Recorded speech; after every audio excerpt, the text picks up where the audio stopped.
ஹல்லேலூயா. நம்ம இன்னைக்கு என்ன பார்க்க போறோம்னா ஹார்ட்ஸ் கண்டிஷன், இருதயத்தின் காரியங்களை நம்ம பார்க்க போறோம். Praise God.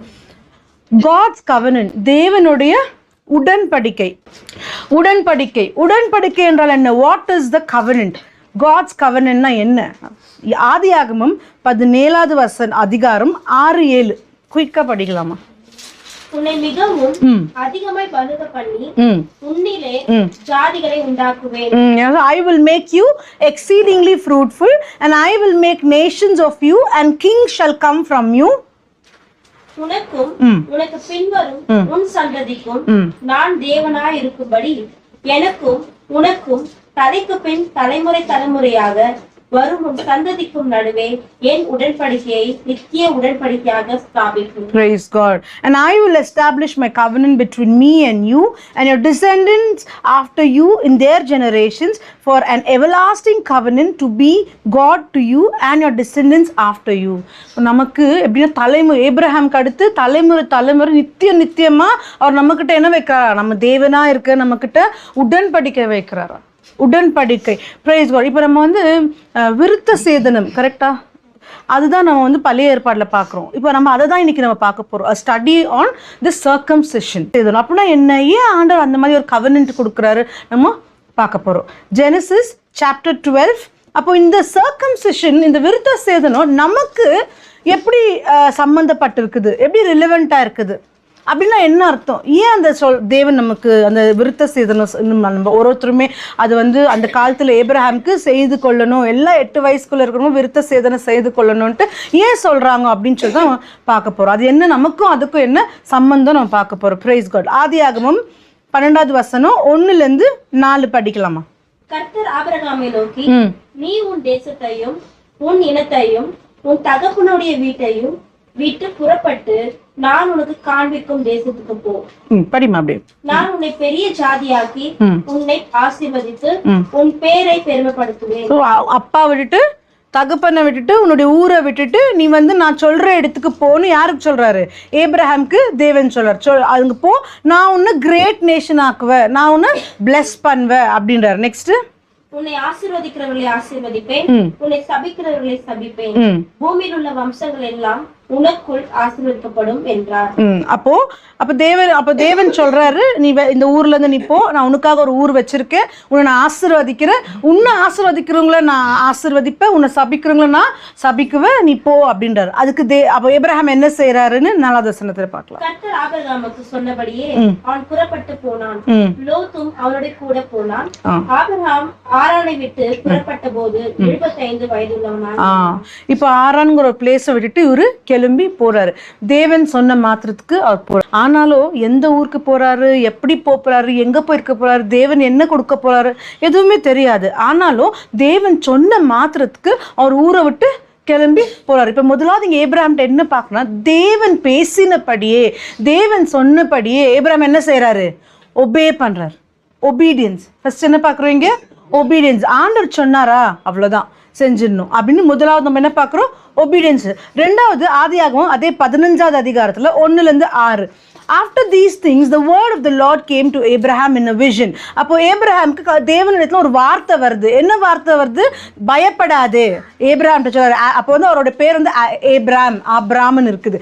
ஆபிராம் பயப்படாதே, நானே உன் கேடகமா இருக்கிற, உன்னுடைய ஷீல்டா நானே இருக்கிற, உனக்கு எக்ஸீடிங்லி ரிவார்டா நானே உனக்கு இருக்கிற அப்படின்னு சொல்ற. அப்போ ஏப்ரஹாம் சொல்றாரு, ஆனாலும் ஆண்டவரே என்ன பண்ண முடியும், எனக்கு பிள்ளைங்க இல்லை, என்னுடைய டமாஸ்கஸ்ல இருக்கிற எலிசர் எல்லா சொத்தையும் அனுபவிக்குவாங்க, எனக்கு அப்புறம் அவங்க தான் எடுத்துக்க போறாங்க, ஏன்னா எனக்கு எதுவுமே புள்ளன்னு சொல்லி சந்நிதின்னு சொல்லி எதுவுமே இல்லையா ஆண்டவரே அப்படின்னு. அப்போ அவர் சொல்ற 4வது வசனம் படிமா. அதுல 4வது படி. அப்பொழுது கர்த்தருடைய வார்த்தை அவனுக்கு உண்டாகி, இவன் உனக்கு சுதந்திரவாளி அல்ல, உன் கர்ப்பப்பரப்பாய் இருப்பவனே உனக்கு சுதந்திரவாளியாய் இருப்பான் என்று சொல்லி. 5வது படி அப்படி. அவர் அவனை வெளியே அழைத்து, நீ வானத்தை அண்ணாந்து பார், நட்சத்திரங்களை என்ன உன்னாலே கூடுமானால் அவைகளை என்ன என்று சொல்லி, பின்பு அவனை நோக்கி, உன் சந்ததி இவ்வண்ணமாய் இருக்கும் என்றார். Praise God. என்ன சொல்றாரு? இப்படிலாம் இருக்குமே ஆண்டவர்னு வெசனப்படும் போது நீ எதுக்கு கவலைப்படாத, உன்னுடைய சந்நிதி உன் மூலியமா கண்டிப்பா வரும்னு சொல்லிட்டு நான் ஏற்கனவே நிறைய எக்ஸ்பிளைன் பண்ணிக்கிறேன். கூடாரத்துக்குள்ளோ ஏப்ரஹாம் இருக்கிறாரு, வேலை அண்ணாந்து பார்த்தா அவருக்கு ஒண்ணுமே தெரியாது. ஆனா தேவன் என்ன சொல்றாரு? நீ எவ்வளவு நாள் தான் உன்னோட பிரச்சனையே பார்த்துன்னு இருப்ப, உள்ள உட்காந்து நீ வெளியில வந்து வானத்தை அண்ணாந்து பாரு, எவ்வளோ ஸ்டார்ஸ் இருக்குது, கவுண்ட் பண்ண முடியாத அளவுக்கு உனக்கு சந்நிதியை தர, அதே ஆசீர்வாதம் நமக்கு கவுண்ட் பண்ண முடியாத அளவுக்கு ஆசீர்வாதங்களை கொடுக்குறேன்னு தேவன் சொல்றாரு. Praise God. அப்போ அது மாதிரி பேசும்போது ஏப்ரஹாமுக்கு பேசும்போது 6வது வசனத்துல என்ன இருக்குதுன்னா, and he believed in the Lord and he accounted it him for righteousness. படி 6வது. அவன் கர்த்தரை விசுவாசித்தான், அதை அவர் அவனுக்கு நீதியாக எண்ணினார். Price God. அவர் தேவன் மேல ஃபெய்த் வைத்ததுனால, ஓகே, அவர் விசுவாசிச்சதுனால, ஏப்ரஹாம் வந்து தேவன் கொடுத்த அந்த வார்த்தையை விசுவாசத்தினால் அவர் வந்து என்ன பட்டுச்சான்? அவர் வந்து ஒரு நீதிமான். நம்ம செய்கிற பெர்ஃபார்மன்ஸ், நான் கரெக்டாக கோயிலுக்கு போயிடுறேன், நான் ஆஃபரிங் பண்ணிடுறேன், நான் ஜோப் பண்ணிடுறேன், நான் ஏழைகளுக்கு உதவுறேன், அதனால ஆண்டவன் ஆசீர்வதிச்சிருக்கிறாருன்னு அப்படி கிடையாது. நம்ம பெர்ஃபார்மன்ஸை பேஸ் பண்ணி நம்மளை நீதிமான் ஆக்கல நம்ம தேவன். நம்ம அவர் மேலே வைக்கிற விசுவாசத்தினால தான் நம்ம நீதிமான் ஆக்கப்படுறோம். அப்போ ஏப்ரஹாமுக்கு தான் புள்ள கிடைக்குமா கிடைக்காதா அவருக்கு தெரியாது. ஆனால் அவர் யாரை நம்புறாரா? தேவனை நம்புறார். அவங்க அழகாக கொடுத்துருக்காரு. he believed in the Lord. படிமா 6th. அவன் கர்த்தரை விசுவாசித்தான். அது விசுவாசினால அவருக்கு நீதிமான் என்னப்பட்டார். Price God. ஹalleluya. முதலாவது ஊரை விட்டு வான்னு சொல்லும்போது அவர் என்ன பண்ணாரு? அவனுடைய வார்த்தையை கேட்டு ஒபே பண்ணாரு. ரெண்டாவது தேவனுடைய அதே வார்த்தையை கேட்டு நான் உன்னை பெருக செய்வேன்னு சொல்ல அந்த வார்த்தையை கேட்டு நெக்ஸ்ட் என்ன பண்ணாரு? விசுவாசிக்கிறார். ரெண்டாவது விசுவாசிக்கிறாரு.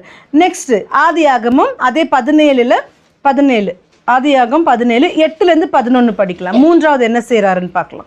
நீ பரதேசியாய் தங்கி வருகிற கானான் தேசம் முழுவதையும் உனக்கும் உனக்கு பின்வரும் உன் சந்ததிக்கும் நித்திய சோதரமாக கொடுத்து நான் அவர்களுக்கு தேவனாய் இருப்பேன் என்றார். பின்னும் தேவன் ஆபிரகாமை நோக்கி, இப்பொழுது நீயும் உனக்கு பின் தலைமுறையாக வரும் உன் சந்ததியும் என் உடன்படிக்கையை கை கொள்ளுங்கள். ஒவ்வொருத்தருமே என்ன சொல்றாரு? விருத்த சேதனம், உன்னுடைய சந்நிதியில் எல்லாருமே இனிமே விருத்த சேதனம் செய்து கொள்ளணும். அதாவது நீ குழந்தைங்களை காசு கொடுத்து வாங்கினாலும் சரி, உன் வீட்டில் நீ பார்த்துக்கிறவங்க உன்னை சம்பந்தப்பட்ட எல்லாருமே எப்படி இருக்கணுமா? விருத்த சேதனம் செய்து கொள்ளணும். இது வந்து பிசிக்கலா சரீர ரீதியா உனக்கும் எனக்குமான உடன்படிக்கைன்னு தேவன் சொல்றாரு. இப்போ நெக்ஸ்ட் ஏப்ரஹாம் என்ன பண்றாருன்னா, உடனே ஆண்டவர் சொன்ன மாற்றத்துக்கு என்ன செய்யறாரு? போயிட்டு அவரும் தன் பிள்ளைகள் எல்லாருக்குமே என்ன பண்றாரு?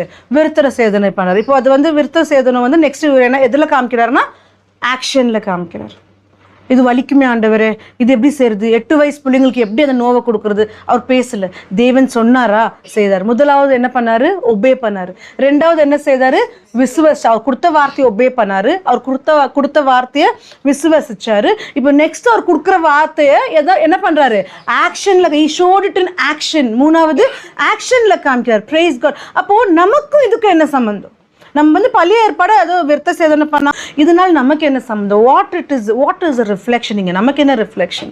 நமக்கு எப்படி ரிலவெண்ட் ஆகுது? அதுதான் நம்ம பார்க்க போறோம். விருத்த சேதனங்கிறது ஃபர்ஸ்ட் ஆஃப் ஆல் அது வந்து ஒரு ஃபோர் ஸ்கின்னை வந்து கட் ஆஃப் பண்றது. ஒரு ஃபோர் ஸ்கின்னை கட் ஆஃப் பண்றது. அதுக்கு என்ன அர்த்தம்னா பியூரிஃபிகேஷன் அண்ட் கிளென்சிங். முதலாவது வந்து அது வந்து நம்மளை பியூரிஃபை பண்ணுறதும் அது கிளென்ஸ் பண்ணுறதுமா. அது இன்னொன்று என்னன்னாக்கா, இந்த உலகத்தான் போல இல்லாமல் நம்மளை பிரித்தெடுக்கிறது. அவர் பிள்ளைங்கன்னு பிரித்தெடுக்கிறதுக்கான அடையாளம் தான் ஃபோர் ஸ்கின்னை கட் பண்ணுறது. அந்த ஜாதி போது பிதா சொன்னவங்க மாத்திரம் அப்படி நடக்கிறது. ஓகே, ஸோ அதுக்கும் நமக்கும் என்ன சம்பந்தம் அப்படின்னு தான் நம்ம பார்க்க போகிறோம். உபாகமம் 30வது அதிகாரம் 6வது வசனம் படிக்கலாம்.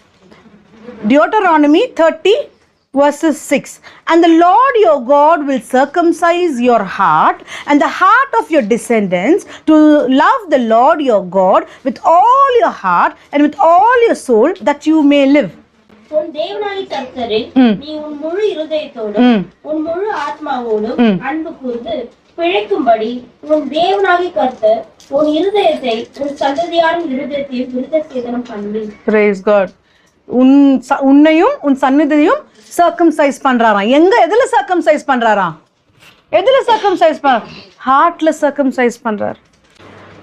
சர்க்கம்சிஷனுங்கிறது தேவனோட ஒரு உடன்படிக்கை. ஓகே, எதுக்குன்னா நம்மளுடைய முழு உள்ளத்தோட ஒரு நேசிக்க. இப்போ இந்த வசனம் சொல்லுது, உனக்கும் எனக்கு கவர்னன்ட் உடன்படிக்கை பண்ண போற எப்படின்னா உங்களை சர்க்கம்சைஸ். எங்க சர்க்கம்சைஸ் பண்ண போறாரா? இதயத்துல. ஏன் இதயத்துல பண்றாரா? நம்ம முழு இதயத்தோடு முழு உள்ளத்தோடு தேவனை நேசிக்க நமக்கு விருத்த சேதனம் செய்கிறார் இதயத்தில். ஏன்னா அர்த்தம் முழு உள்ளத்தோட. எல்லாருமே சொல்லலாம் தேவனை லவ் பண்ணுறேன்னு சொல்லிட்டு, எல்லாருமே சொல்லலாம் நான் வந்து முழு உள்ளத்தோட ட்ரஸ்ட் பண்ணுற ஆண்டவர். என்ன அர்த்தம் அப்படின்னா, முழு உள்ளத்தோட உண்மையாகவே நம்ம தேவனை நம்புகிறோம், விசுவாசிக்கிறோன்னா கண்ணில் பார்க்குற எந்த காரியமும் நமக்கு எந்த பாதிப்புமே வராது. எதுவும் நம்ம சூழ்நிலையை நம்ம சமாதானத்தை தடுக்க முடியாது, சமாதானத்தை அழிக்க முடியாது. ஏன்னா நம்ம சமாதானம் நமக்குள்ளே இருக்குது. அப்போ அப்படி இருக்கும்போது நீ சமாதானமா சந்தோஷமா பிரச்சனைக்கு நடுவில் இருக்கிறனா தான் நீ முழுசா தேவன் நம்பி இருக்கிறன்னு அர்த்தம். இன்னுமே உன் பிரச்சனையை நீ பேசினே இருந்துன்னு, உன் பிரச்சனை பத்தி நீ சிந்தித்துனே இருந்தனா இன்னும் நீ அவர் முழுசா நம்பலன்னு அர்த்தம். ஈஸியாமே I trust in the Lord, I trust in the Lord, நீங்க தான் எனக்கு எல்லாமே நம்ம சொல்லலாம். ஆனால் நம்மளோட ஆக்ஷன் தான். இங்கே ஏப்ரஹாம் என்ன பண்ணுறாரு? ஆக்ஷனில் காமிக்கிறார். அந்த ஆக்ஷன், அப்போ அவர் ஆக்ஷனில் விருத்த சேதனம் செய்கிறாரு. நம்ம இதயத்தில் உண்மையாக ஆக்ஷனும் விருத்த சேதனம் செய்திருக்கிறோமா? அந்த உடன்படிக்கை நம்ம வந்து காத்து நிற்கிறோமா? ஆண்டவர் உங்களுக்கும் எனக்கும் ஒரு உடன்படிக்கை, முழு உள்ளத்தோடு இதே உங்களை நேசிக்கிற ஆண்டவரே அப்படின்ட்டு உண்மையாக எல்லா பாரத்தையும் அவர் மேலே போட்டு, நான் என் பிரச்சனையே நான் பேச மாட்டேன், நான் யார்கிட்டையுமே சொல்ல மாட்டேன், நான் வெறும் வார்த்தையை பேசுவேன். சங்கீதம் கூட அப்படி தான் நம்ம படித்தோம். இன்னைக்கு வார்த்தையை ப்ரொக்ளைம் பண்ணுவோம், அது நம்ம கம்பெனி கொடுக்குமா? Praise God. அப்போது யோசுவா 22வது அதிகாரம் 5வது வசனம் படிக்கலாம். ஆனாலும் நீங்கள் உங்கள் தேவனாகிய கர்த்தரில் அன்பு கூர்ந்து அவருடைய வழிகள் எல்லாம் நடந்து அவர் கற்பனைகளை கை கொண்டு அவரை பற்றி கொண்டிருந்து அவரை உங்கள் முழு இருதயத்தோடும் உங்கள் முழு ஆத்மாவோடும் சேவிக்கிறதற்காக கர்த்தரின் தாசனாகிய மோசே உங்களுக்கு கற்பித்த கற்பனைகள் படியையும் நியாய பிரமாணத்தின் படியையும் செய்யும்படி மாத்திரம் வெகு சாவதானமாய் இருங்கள் என்றான். Praise God. அப்ப என்ன? First thing, to love your God with whole heart. உங்களுடைய தேவனை, நம்முடைய தேவனை முழு இதயத்துல நம்ம நேசிக்கிறது. ரெண்டாவது ஒரு கட்டளைகளை என்ன அர்த்தம் கட்டளை பின்பற்றுறதுனா? To follow his instruction, to follow his word. எப்படின்னா நம்ம அதாவது அவரோட வார்த்தையை செயல்ல ஆக்ஷனில் காமிக்கிறது நம்ம கவனமாக இருக்கணுமா? அவர் சொல்கிறார் நீ வரி பண்ணாதன்னு, ஆனால் நான் வரி பண்ணினே இருக்கிறேன். ஆனால் நான் சொல்கிறேன் ஆண்டவர் நான் உங்களை தான் நேசிக்கிறேன்னு. அப்போ உண்மையாக அந்த உடன்படிக்கையில் நம்ம இருக்கிறோமா? நம்ம நினைக்கிற பெரிய பாவத்தா, ஏன்னா அவன் கொலைக்கார, அவன் இன்ஸ்ட்ரக்ஷன் ஃபாலோ பண்ணல, நான் அப்படி இல்லை, நான் கரெக்டாக கோயிலுக்கு போயிட்டு வரேன், ஆனால் நான் ஒருத்தர் மன்னிக்கிறதே இல்லை. எங்கே போச்சு உடன்படிக்கை?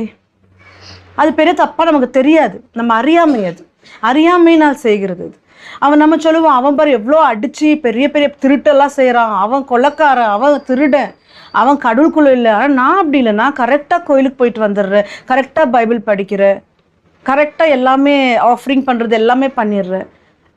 ஆனால் சின்ன விஷயம் ஒருத்தர்கிட்ட நம்ம கோபப்படுறது, சின்ன விஷயம் ஒருத்தரை காயப்படுத்துறது, இதெல்லாம் தப்பாகவே தெரியாது. ஏன்னா இது கூட சின்ன சின்ன விஷயம் கூட நம்மள தேவன்ட்டு பிரிக்குது. உண்மையாகவே இன்னைக்கு நமக்கு ஒரு மன கொழுப்பத்தில் இருந்து நம்மளால் ஜோ பண்ண முடியுமா? ப்ரேயர் பண்ணுறோமா? நம்ம ஒரு அப்செட் ஆகிட்டுக்கிறோம், பைபிள் தொடருமா? அப்போ எங்கே போயிடுச்சு உடன்படிக்கை? நம்ம எக்ஸாமின் பண்ணோம், நம்ம வாழ்க்கையில் உடன்படிக்கை என்ன, அவங்க வாழ்க்கை நமக்கு தேவையில்லை, ஏன் வாழ்க்கையில் என்ன, உங்கள் வாழ்க்கையில் உடன்படிக்கைனா என்ன? உண்மையாக உடன்படிக்கை, உண்மையாக முழு உள்ளத்தோட ஆராதிக்கிறோமா, நேசிக்கிறோமா? ஜெர்மாயா 9:25-26 எவ்வளோ முக்கியம் நம்ம இதயத்தில் விருத்த சேதனம் செய்வதுன்னு பார்க்கலாம். How important is to circumcise your heart. இதோ நாட்கள் வரும், அப்பொழுது விருத்த சேதனம் இல்லாதவர்களோடு கூட விருத்த சேதனம் உள்ளவர் யாவரையும், எகிப்தையும் யூதாவையும் ஏதோமையும் அம்மோன் புத்திரரையும் மோவாப்பையும் கடைசி எல்லைகளில் உள்ள வனாந்தர குடிகளான யாவரையும் தண்டிப்பேன். புறஜாதியர் அனைவரும் விருத்த சேதனம் இல்லாதவர்கள், ஆனாலும் இஸ்ரவேல் வம்சத்தார் அனைவரும் இருதயத்திலே விருத்த சேதனம் இல்லாதவர்கள் என்று கர்த்தர் சொல்கிறார். For all these nations are uncircumcised and all the house of Israel are uncircumcised in the heart. பார்த்தீங்களா? தேவனுக்குள்ள இல்லாத வேற நாடு எல்லாமே விருத்த சேதனம் செய்யல, தேவன் வீட்டில் இருந்துன்னு விருத்த சேதனம் செய்தவர்களே இதயத்தில் விருத்த சேதனம் செய்யலன்றாங்க. இன்னைக்கு அப்படின்னா என்ன அர்த்தம்? ஹவுஸ் ஆஃப் இஸ்ரேல், எல்லாருமே ஹவுஸ் ஆஃப் இஸ்ரேல்னா தேவனோட வீடு, அதாவது நீங்களே தேவனோட வீடு. அப்போ நம்ம என்ன செய்கிறோம்? சபைக்கு போவோம், ஜெப கூட்டங்களுக்கு போவோம், நாமளே ப்ரேயர் பண்ணுவோம், பைபிள் படிக்கவும், எல்லாமே இருக்குது. நம்ம இதயத்துல சர்க்கம்சிஷன் பண்ணிருக்கணும்ன்றார் தேவன்.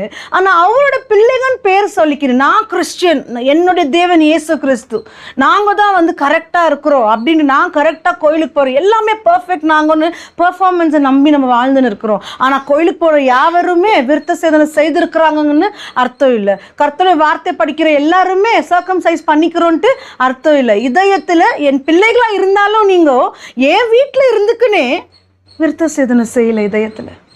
அதுதான் சொல்றார் தேவன். எவ்வளவு பேர் இன்னைக்கு இதயத்துல உண்மையா சர்க்கம்சைஸ் பண்ணிக்கிறோம், எவ்வளவு பேர் நல்லது பேசுறோம், நல்லது கற்றுக் கொடுக்குறோம் மற்றவர்களுக்கு, எவ்வளவு நன்மைகளை மற்றவர்கள் செய்யறோம். இல்லை எவ்வளவு பேர் மற்றவங்க மேல போட்டி பொறாம, எத்தனை பேர் வெறுப்புல இருக்கிறோம், வெறுமையில இருக்கிறோம், தனிமையில இருக்கிறோம். நான் தனிமை, எனக்கு யாருமே இல்லை நினைச்சாலே போச்சு. ஏன்னா நமக்கு ஒருத்தர் இருக்கிறார். இன்னும் நீ அப்போ அவரை நம்பல, இன்னும் அவரை நீ ஏத்துக்கவே இல்லை, இன்னும் அவரை நீ நேசிக்கவே இல்லை. அப்போ இதயத்துல விருத்த சேதனை நம்ம செய்யலைன்னா தேவனோட அந்த உடன்படிக்கை இல்லைன்னு அர்த்தம். ஆண்டவர் என்ன சொல்றாருனாக்கா, simple of separation from the world. இந்த இதயத்துல விருத்த சேதனை செய்யும் போது இந்த உலக பிரகாரம் உலகத்தான் போல நம்ம இல்லாமல் நம்ம பிரித்தெடுக்கப்பட்டிருக்கிறோம். உலகத்துல வாழ்ந்தாலும் நாம் பிரித்தெடுக்கப்பட்டிருக்கிறோம். நான் யாரோட பிள்ளை? இயேசுவோட பிள்ளை. அப்போ விருத்த சேதனம் இதயத்துல உண்மையாவே முழு இதயத்தோட முழு உள்ளத்தோட தேவனை நேசிக்கிறோமா? இன்னைக்கு நான் கோபப்படுறது இல்லை, நான் எதுக்குமே நான் இன்னைக்கு வெறுக்கிறது இல்லை யாருமே, இன்னைக்கு நான் வந்து மன்னிக்காம நான் யாருமே இருக்கிறது இல்லை, இந்த மாதிரி சிந்தனைகள் நம்ம இருக்கிறோமா? நான் உதவாமல் இருக்க முடியாது, இருக்கிறத நான் கொடுக்குவேன். ஏன்னா ஆண்டவர்கிட்ட உரையாடாமல் என்னால் இருக்கவே முடியாது, அவர்கிட்ட வார்த்தை நான் படிக்காமல் பேசாமல் ஒரு நாள் கூட இருக்கவே முடியாது.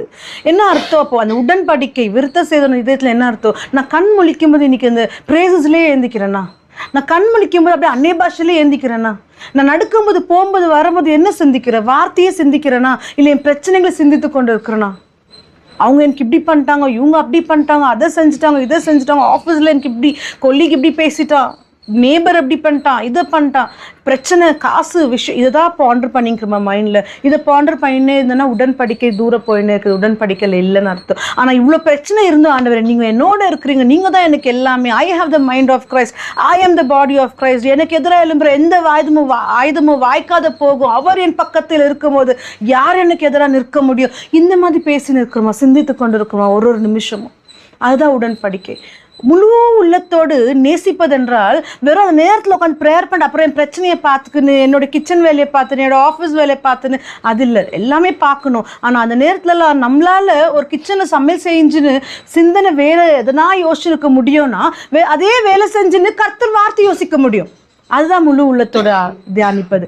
நெக்ஸ்ட் அதான் அது ஒரு கமிட்மெண்ட். இந்த உலகத்துல பிரித்தெடுத்து நம் தேவனுக்காக வாழ்வது ஒரு கமிட்மெண்ட். அந்த கமிட்மெண்ட்ல நம்ம இருக்கிறோமா? இன்னொன்னா கிளென்சிங், அதாவது கிளென்சிங் அண்ட் பியூரிட்டி. இன்னொரு சிம்பிள் என்னன்னா கிளென்சிங் அண்ட் பியூரிட்டி. நம்ம வந்து ஆண்டவர் வந்து நம்மளை வந்து கிளென்ஸ் பண்றாரு. இப்போ ஏப்ரஹாமுக்கு சிம்பிள் ஆஃப் பியூரிஃபிகேஷன், சர்க்கம்சிஷன் எதுக்கு பண்றாருன்னா அது கான்செக்ரேஷன் டு காட், தேவனோட ஒரு உடன்படிக்கை. அந்த மாதிரி அப்போ அந்த ஃபோர்ஸ்கின் ரிமூவ் பண்றதுனால அந்த சோர்ஸ் ஆஃப் இம்பியூரிட்டி வெளுக்கிற மாதிரி, அது ரிமூவ் பண்ற மாதிரி அந்த கல்ச்சர். அப்போ காட் என்ன பண்றாருன்னா அவரோட ஜனத்தை செட்டிங் அப்பார்ட், அவர் பிரித்து எடுக்கிறாரு.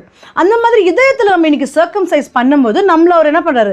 பிரித்து எடுக்க. இஸ் செட்டிங் அப்பார்ட், இது என்னோட பிள்ளைங்க, இஸ் செட்டிங் அப்பார்ட். அப்போ இந்த ஆக்ட் எதுக்குன்னா பிசிக்கல் ரெப்ரசன்டேஷன். எதுனா பிசிக்கலா அந்த விருத்த சேதனை செய்யறது எதுக்குன்னா அது ஸ்பிரிச்சுவலா நம்மள மீட்கிறதுக்காகவும் நம்மளை பியூரிஃபை பண்ணுறதுக்காக, அது ஸ்பிரிச்சுவலாக நம்மளை காமிச்சு கொடுக்கறதுக்கு தான் இந்த ஃபிசிக்கல் ரெப்ரசன்டேஷன் பண்ணுறாரு தேவன். எப்படி ரெப்ரசன்ட் பண்ணுறாருன்னா ஃபிசிக்கலாக காமிச்சு, இப்படிதான், இதுதான் பியூரிட்டி. இந்த மாதிரி நீங்கள் ஹார்ட்டில் இருக்கணும் என்கிட்ட. ஸோ இந்த நம்ம ஒரு நியூ கவர்னன்ட், நம்ம என்ன புதிய உடன்படிக்கை. அப்போ இந்த புதிய உடன்படிக்கை நியூ டெஸ்ட்மெண்ட்ல தேவன் நமக்கு எப்படி கற்றுக் கொடுக்குறாரு? பால் என்ன சொல்றாரு? கொலோசியர் 2வது அதிகாரம் 11வது வசனம் 12வது வசனம் நம்ம படிக்கலாம். பால் rights, when you came to Christ, நீ கிறிஸ்துக்குள்ள வரும்போது நீ வந்து you were circumcised, நீ விருத்த சேதனம் செய்யப்பட்டிருக்கிற. நீ கிறிஸ்துக்குள்ள வரும்போது நீங்க விருத்த சேதனம் செய்யப்பட்டிருக்கிறீங்க. பட் நாட் பிசிக்கல் ப்ரொசீஜர், பிசிக்கலா நம்ம செய்யறதில்லை.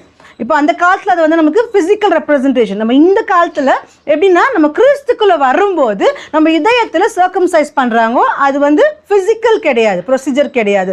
கிரைஸ்ட் வந்து ஸ்பிரிச்சுவல் சர்க்கம்சிஷன் எதிர்பார்க்குறாரு நம்மக்கிட்ட இருந்து. அதாவது இதயத்தில் நம்ம வந்து சுத்திகரிப்போட தேவனோட உறவில். அப்போ என்னன்னா the cutting away of your sinful nature. அப்போ ஃபோர் ஸ்கின் கட் பண்ணுறாங்க. ஃபோர்ஸ்கின் கட் பண்ணி இம்பியூரிட்டியை எடுக்கிறதுக்காக. நமக்கு என்ன அர்த்தம்? சின்ஃபுல் நேச்சரை கட் பண்ணி அதை அப்போ இதயத்தில் தான் அந்த சின்ஃபுல் நேச்சர் இப்படி இருக்கிறது. அதை சின்ஃபுல் நேச்சர் இதயத்தில் வந்து கட் ஆஃப் பண்ணி அதை வெளுக்கிறார் தேவன், நம்மளை பிரித்து எடுக்கிறார். Is setting us apart. அப்போ என்ன அப்படின்னா, for you were buried with Christ when you were baptized. நீ ஞானஸ்தானம் பெற்றுக்கொள்ளும் போது தேவனோட இயேசு கிறிஸ்துவோட சேர்ந்து நீ என்ன பண்ற? மரிக்கிற.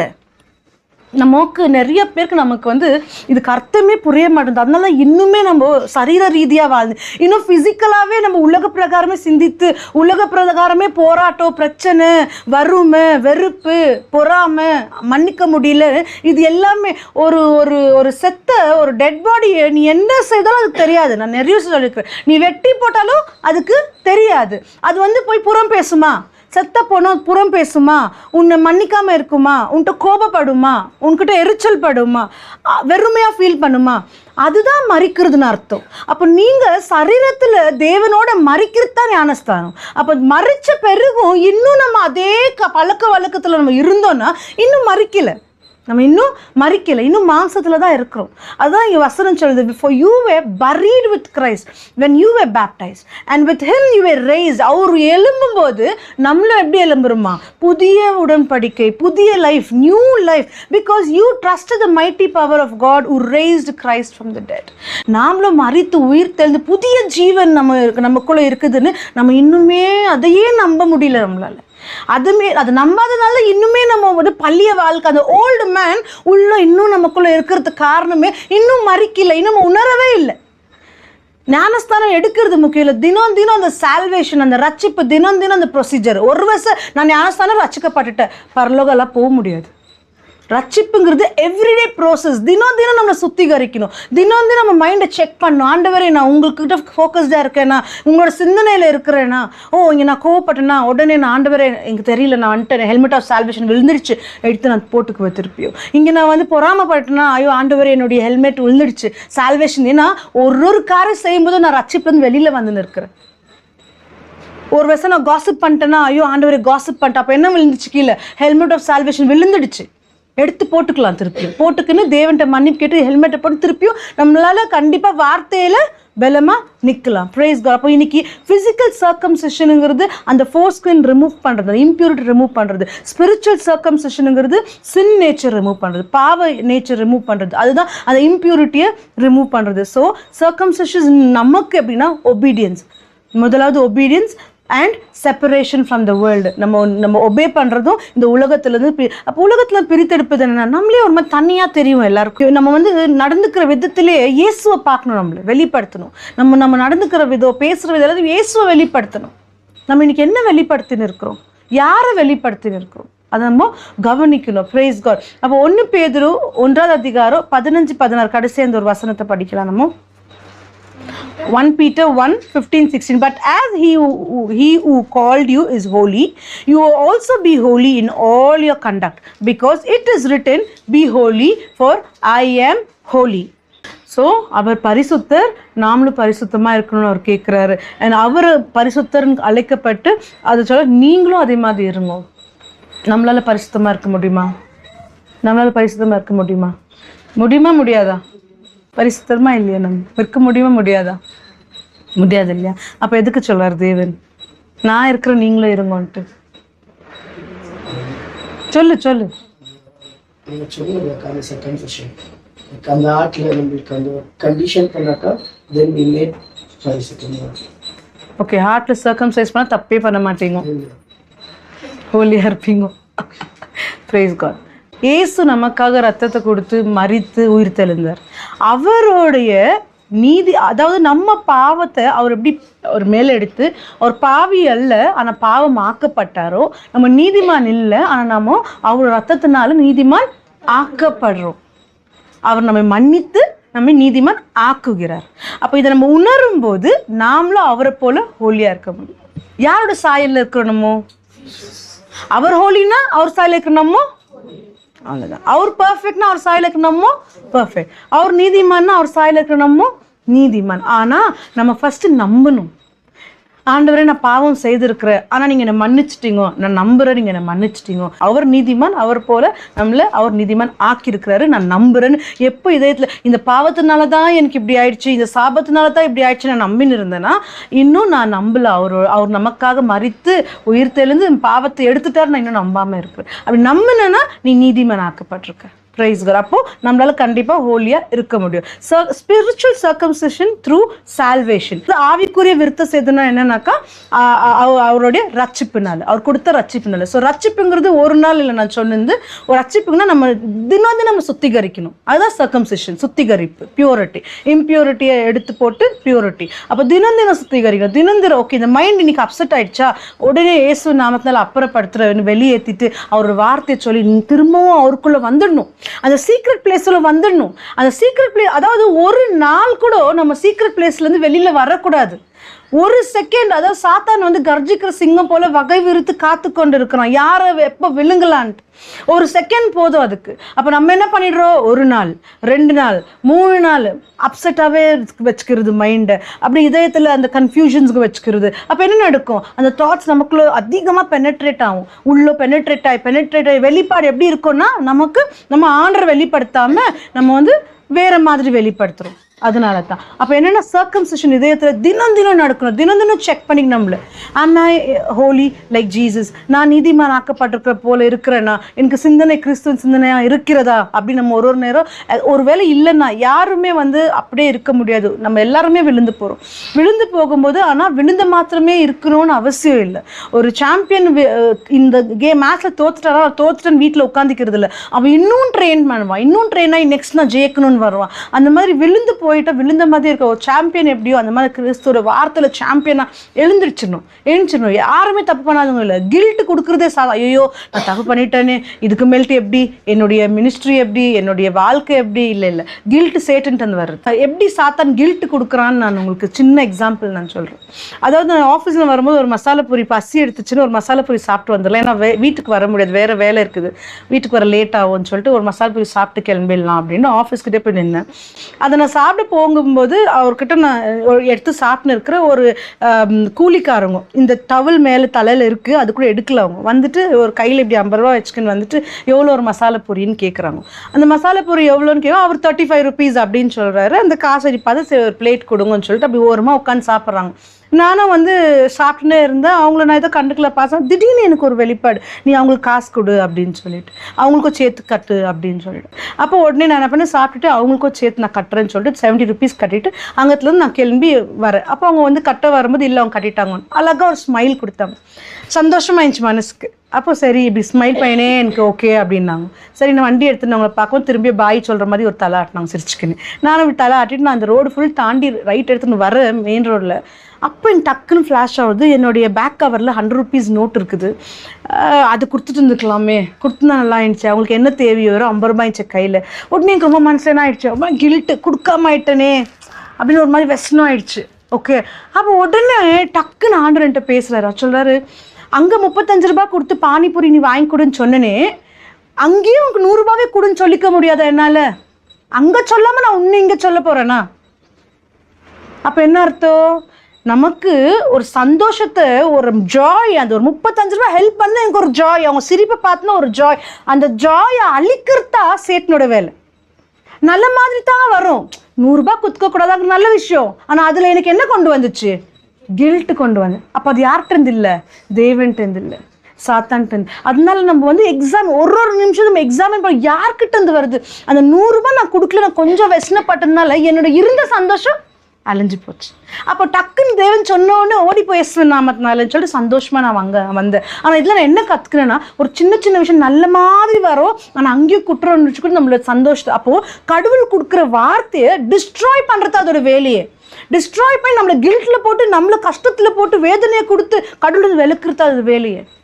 ஏவலுக்கு வந்து என்ன கேட்குது, சேட்டன் என்ன கேட்குது, இந்தியா காட் இன்டீட் செட் திஸ், இந்த பழத்தை சாப்பிடாதுன்னு உண்மையாக சொன்னார். அப்படிதான் வந்து கன்னிங்காக பேசும். Did God indeed tell you?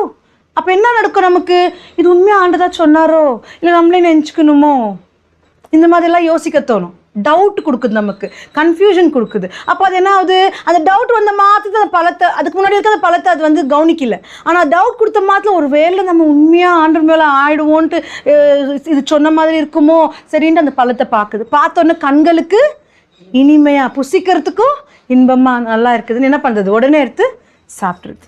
அப்போ என்ன ஆகுது, தேவன் கொடுத்த வார்த்தை இது வந்து என்ன பண்ணிடுச்சு, டிஸ்ட்ராய் பண்ணிடுச்சு. இப்போ அது எங்கே விழுந்துருச்சு, பாவத்தில் விழுந்துருச்சு. அதே மாதிரி தான் நமக்கும் தேவன் வார்த்தை கொடுத்துருக்காரு, நமக்கு ஒரு பர்பஸ் கொடுத்துருக்காரு வாழ்க்கையில், நமக்குன்னு ஒரு சித்தம் இருக்குது. சும்மா பொருந்தோ வாழ்ந்த சித்தம் இல்லை. தேவனுக்காக இந்த உலகத்துக்கு நான் எதற்காக வந்தேன் அதை எக்ஸாமின் பண்ணும். அது பண்ண விடாதபடித்தான் வார்த்தையை டிஸ்ட்ராய் பண்ணி தேவையில்லாத பிரச்சனைகளை ஃபோக்கஸ் பண்ண வச்சு நம்ம கடவுள்கிட்ட விளக்குறதா சேட்டனோட வேலை. நம்ம விஜிலண்ட்டாக இல்லைன்னா விழுந்து போயிடுவோம்.